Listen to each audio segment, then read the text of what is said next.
Have you ever noticed that the people who smile the calmest often carry the heaviest stories?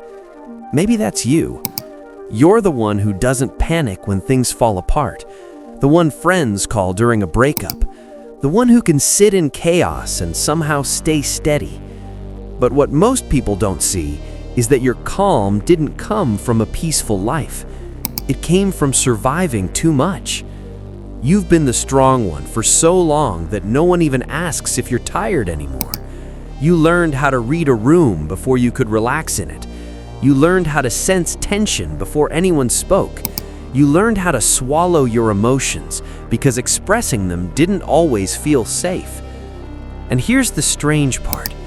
Sometimes you wonder if something is wrong with you because you feel different, a little detached, a little more serious, a little harder to impress. You don't react the way others do. You don't trust easily. You don't open up quickly. You don't celebrate small things the way people who've had easy lives do. But what if that's not damage? What if that's rare strength? If this kind of psychological depth speaks to you, subscribe now. Not because you need motivation, but because you value understanding. This channel isn't about surface-level advice. It's about decoding the invisible wiring that shapes your reactions, your relationships, your confidence, and your power. Most people go their entire lives without understanding why they are the way they are. If you're someone who wants that edge, that clarity, that psychological advantage, then you're in the right place. Now let's talk about what really happens when someone goes through too much. When you experience repeated stress, emotional neglect, betrayal, instability, or even subtle chronic pressure, your nervous system adapts. It has to. Your brain is built for survival first, comfort second. The amygdala, the part of your brain that detects threat, becomes more sensitive. Your body learns to anticipate problems before they arrive. You become hyper-aware. You walk into a meeting and immediately sense who's uncomfortable. You hear a slight shift in someone's tone and know something's off. You feel distance before it's spoken. That isn't paranoia. That's pattern recognition. You developed it because at some point being unaware had consequences. Think about that. Most people move through life assuming safety. You learned to scan for risk. That scanning, when unmanaged, can feel exhausting. But when understood, it becomes precision. You read people faster. You detect manipulation earlier. You sense opportunities others overlook. But here's the part no one explains. When you've gone through too much, you also develop emotional regulation under pressure. Not the trendy self-care version. I'm talking about real regulation, the kind that comes from having no choice but to hold yourself together. As a child, maybe you couldn't fall apart because someone else needed you. As a teenager, maybe you couldn't show weakness because it would be used against you. As an adult, maybe you've had to stay composed when everything inside you wanted to scream. Your nervous system learned to contain intensity. And while that may have cost you softness in certain moments, it gave you resilience that can't be taught. Here's a question. Have you ever noticed how people who've had easier lives sometimes crumble under pressure that you consider manageable? That's not arrogance. That's calibration.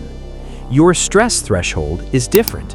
When you faced real loss, real instability, real emotional complexity, small inconveniences don't shake you the same way. You've already been to deeper waters. But there's something else happening under the surface. When you go through too much, you also become deeply independent, sometimes to a fault. Your brain learned that relying too heavily on others wasn't always safe, so you built internal scaffolding. You became self-soothing, self-analyzing, self-motivating. You figured things out alone. And while that independence looks powerful, and it can also create distance in relationships. You might struggle to ask for help. You might feel uncomfortable being taken care of. You might even feel irritated when someone tries to save you because you've already saved yourself 100 times. But here's the reframe most people never hear. Independence born from hardship is not emotional unavailability. It's adaptive strength. The key is learning when to lower it, and that's where awareness becomes power. Let me open another loop for you. When someone goes through too much, they often develop what psychologists call cognitive complexity. That means you don't see situations in black and white. You understand nuance. You see both sides. You recognize that people are shaped by their own wounds. That's why you rarely judge quickly.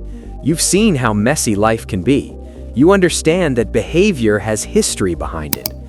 This makes you emotionally intelligent in ways that can't be learned from books alone. You don't just hear words, you read subtext. You don't just see anger, you sense pain underneath it. And that makes you dangerous in the best way. Because influence doesn't come from loudness, it comes from understanding. Now let's talk about something uncomfortable. When you've gone through too much, you may struggle to feel joy without suspicion. Pause there. Have you ever caught yourself waiting for something good to end, almost bracing for impact, like happiness is temporary and you're just renting it? That's not negativity, that's conditioning.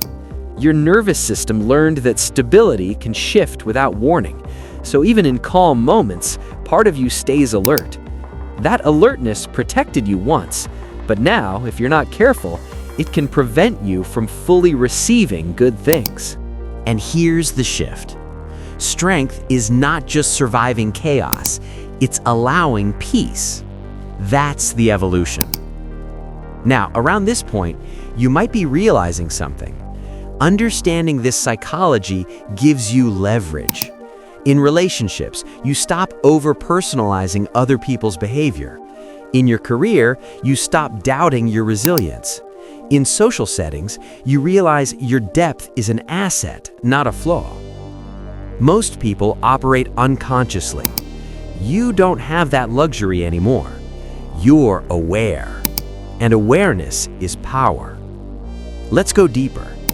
People who've gone through too much often develop a high tolerance for emotional discomfort. You can sit with hard conversations. You can process heavy topics. You're not scared of depth. But that also means you may attract people who unload on you. Have you noticed that? You become the therapist friend, the steady one, the grounded one, because your nervous system doesn't panic when emotions rise. Here's the hidden strength. You've built internal stability, but the growth edge is boundaries. Just because you can carry weight doesn't mean you should carry everyone's. And when you learn to pair your resilience with selective access, that's when your life shifts. Let me ask you something else. Do you struggle with mediocrity? When you've gone through too much, you tend to crave meaning. Surface-level interactions feel draining. Small talk feels pointless. You want depth, purpose, real connection. Why?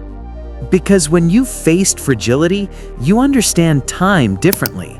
You know how quickly things can change. You don't want shallow experiences. That urgency for meaning is rare. And in a world addicted to distraction, depth stands out. But here's a pattern interrupt. Your strength isn't just in what you endured, it's in what you didn't become. You didn't become bitter beyond repair. You didn't become numb to everyone. You didn't lose your ability to care. The fact that you're still trying, still learning, still reflecting, that's not normal after hardship. That's rare.